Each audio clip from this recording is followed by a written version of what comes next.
previous edition of Inside, we brought you a glimpse of the turmoil that Sri Lanka finds itself in. It faces an unprecedented economic crisis, with many accusing the current dispensation, led by President Gotabaya Rajapaksa and his brother Prime Minister Mahinda Rajapaksa, of economic mismanagement.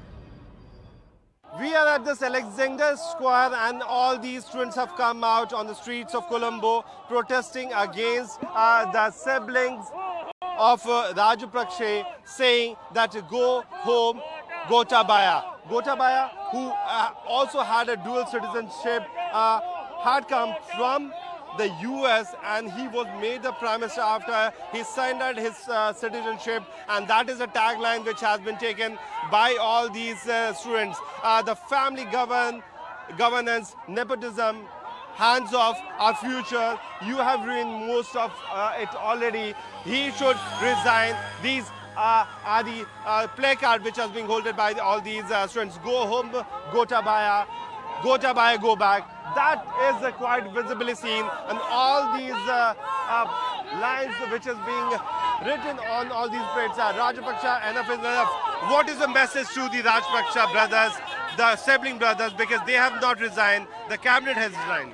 Gota and Mahinda should resign. We don't want Mahinda or Gota. We want all Rajapaksa to go. We want our country back. We want the country for the children. We have children.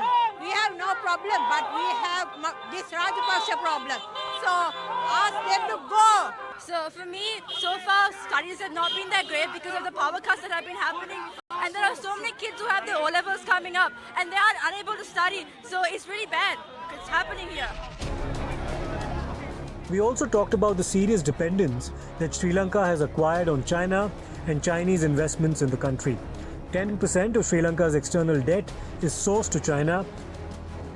This is the port city, which is a dream project of a Chinese government, which has been working even in the time when all the city, all the small major city of this country were on emergency. There was no movement, but still this project was working. As you can see, there are big cranes, big canters, this area which has been spread in huge in your land field where for kilometers you'll have to take a bus.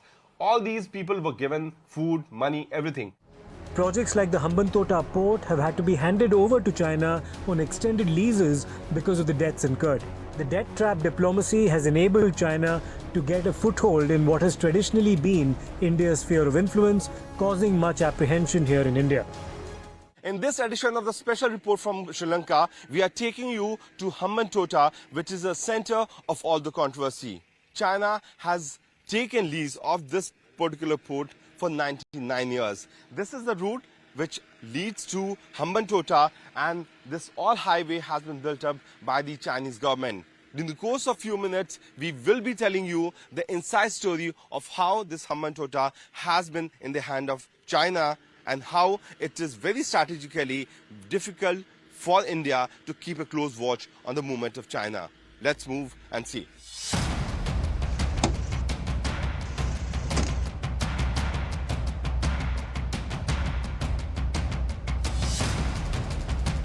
It was a shocker for the agencies here in Sri Lanka when they got to know that they were finding traces of nuclear material coming out from the ports of Hambantota. Later to that, they found that there was a ship which was en route from Netherlands going to China which had these traces.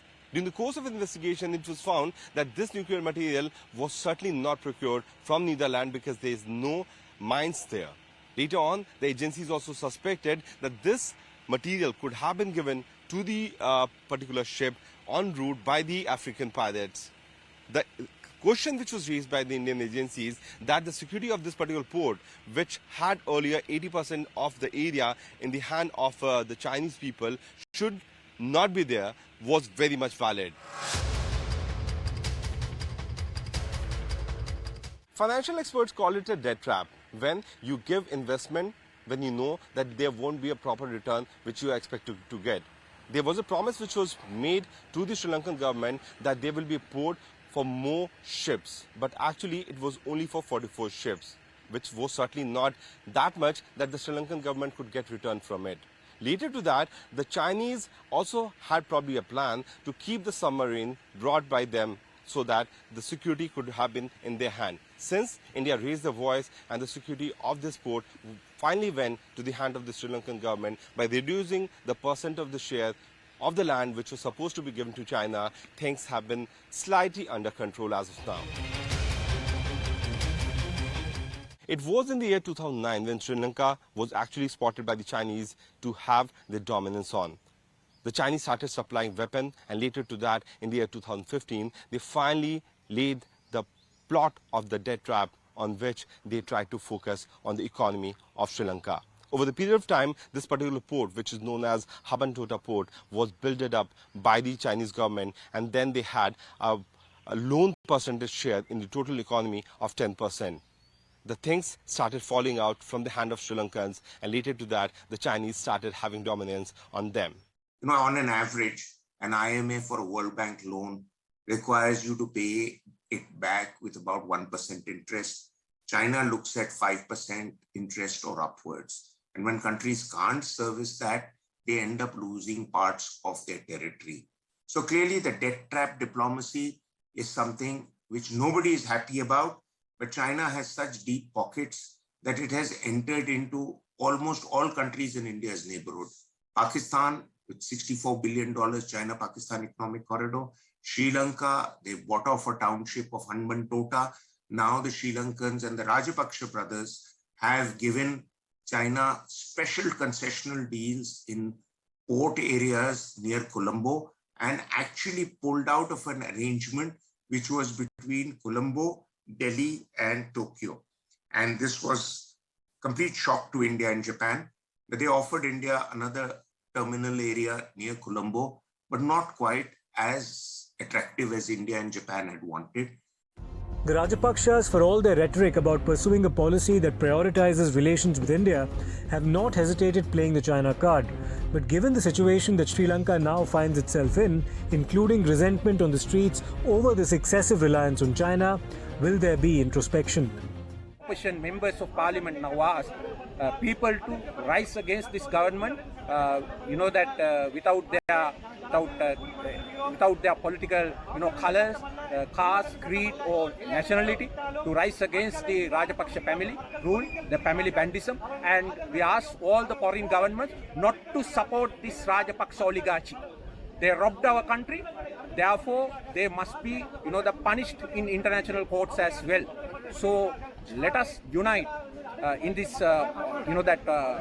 cause to support Sri Lankan people to oust this government and form a kind of a popular as well as the unity government to salvage our country from the bankruptcy.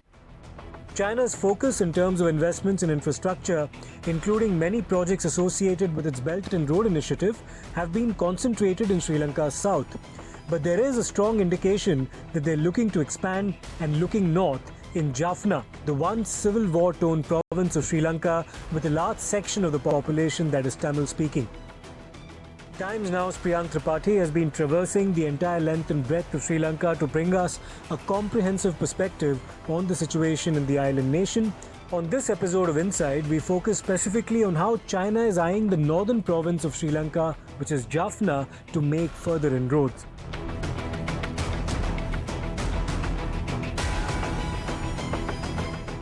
In December last year, the Chinese ambassador to Sri Lanka, Chi Zhenhong, visited Jaffna. During that visit, the Chinese delegation offered to assist in the digitization of the historic Jaffna library and also offered donations to fishermen cooperatives in the province. Times Now will be the first channel which is going to explore that how Chinese were going to explore their territory in the northern part of Sri Lanka's territory. We are inside the sea, and if you can, Pankaj can show you, that is a Pathadip island which the Chinese were eyeing on.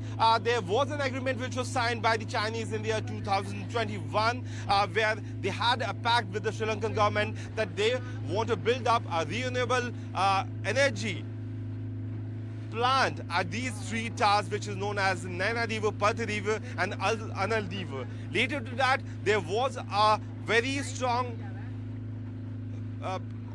pressure which was built up by the Indian government, and after that the Indian government had a deal with Basil Rajpaksha, who had gone to India, and now the Paradip island, which was supposed to be a place where the Chinese were trying to build up their thing, has been taken back from their hand. Now we have these three islands, Delft, Nainadiva and Analdiva. These are the three islands where the Indian companies will be making a renewable thing. We are going forward and see that what we can get from there.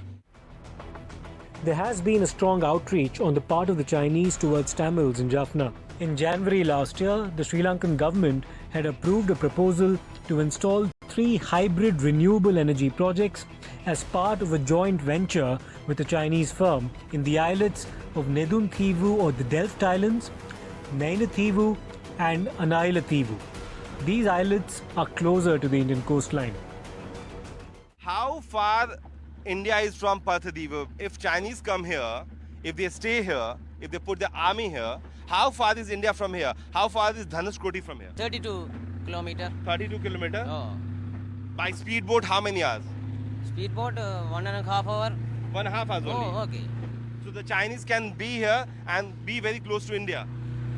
Oh, very, very close.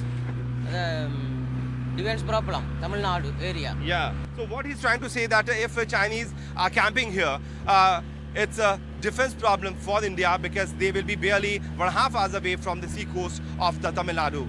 We are trying to get you a sense of what is happening on the ground from the length and breadth of Sri Lanka. So that's the Paradip Island. Pankaj, if you can show, that's Analdiv Island. In one frame, you have the dominance of China.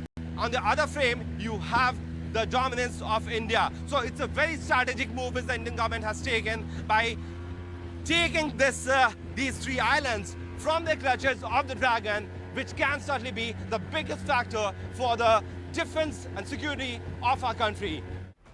It has been reported that India raised serious objections to this, given the proximity of these projects to India. India presented a counter-offer prompting Sri Lanka to renegotiate and forcing a Chinese withdrawal. And there appears to be more than meets the eye in terms of Chinese intentions in this region. The Chinese intelligence has covered this area so much that every movement of our boat is being observed by them. We have come to this Paradip island area, and that's the Paradip. There, the Chinese wanted to build up their resources and that renewable energy project, but that was just for the sake of making the presence in the northern part of Sri Lanka. And from here, what we can know that Dhanushkoti is barely 18 kilometers away from here. We are moving towards Anladiv.